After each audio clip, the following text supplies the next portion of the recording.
Voilà, maintenant le petit déjeuner, c'est le meilleur moment de l'entraînement à jeun. Et là franchement, si j'ai bien un conseil à vous donner, c'est n'hésitez pas, prenez ce qui vous fait envie et faites-vous plaisir. C'est vraiment la base du petit déjeuner après l'entraînement à jeun. Ce qu'il faut savoir, c'est qu'après un entraînement à jeun, le corps dispose ce qu'on appelle une fenêtre d'environ 40 à 45 minutes. Et pendant cette durée de 40 à 45 minutes, le corps en fait va pouvoir ingurgiter, avaler un peu de tout sans forcément faire stocker de la graisse.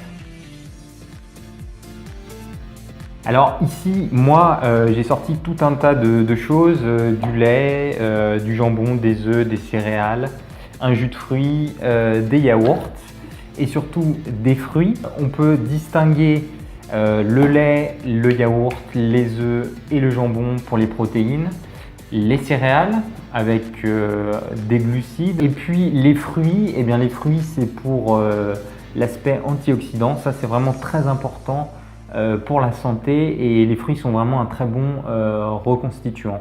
Ensuite, dans les protéines, parce que les protéines vraiment aussi c'est un élément important pour reconstituer les muscles et les réserves. Alors ici j'ai des protéines animales, donc jambon, les œufs et puis les yaourts. Évidemment il est préférable, je dis bien il est préférable de manger des protéines végétales, le quinoa qui est très à la mode et qui est vendu de partout. Mais encore une fois, si vous n'avez pas ces protéines végétales, n'hésitez pas à consommer des protéines animales, jambon et les œufs, même si ces protéines sont un petit peu plus difficiles à digérer que les protéines végétales.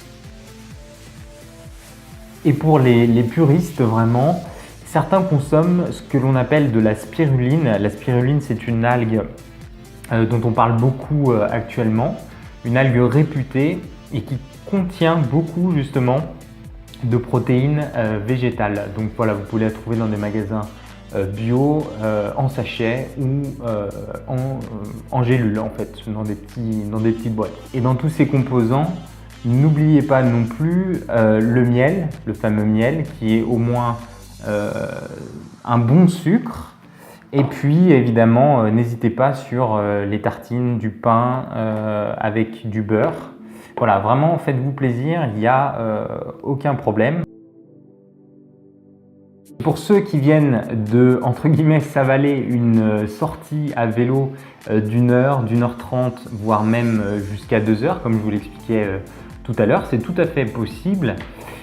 Souvent, comme moi je l'ai pratiqué, c'est pour se rendre au travail et donc on n'a pas forcément le temps ni les moyens d'arriver au travail et de se faire à manger. Ce que je vous conseille, parce que je l'ai pratiqué moi-même, faites-vous simplement un sandwich avec du jambon et du fromage. C'est le minimum, c'est la base, mais ça vous permet quand même de reconstituer en partie vos réserves et surtout de ne pas consommer que des sucreries ou d'aller à la machine à friandises ou voilà. Un conseil, et ça c'est valable pour les cyclistes comme pour les autres, hydratez-vous bien. Je vous conseille évidemment une bouteille, un bidon, vous pouvez consommer de l'eau gazeuse. Moi je prends souvent une boisson énergisante, voilà.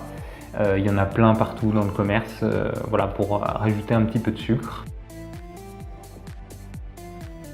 Ensuite, un dernier conseil, c'est pour les heures qui vont suivre cet entraînement à jeun et notamment le midi.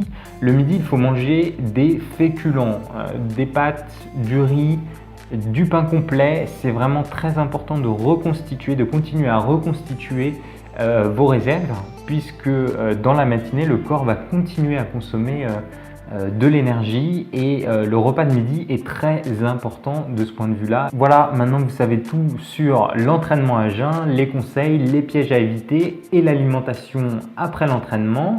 Je vous laisse, c'est maintenant à vous de jouer et pour nous, à bientôt dans une nouvelle vidéo. Salut!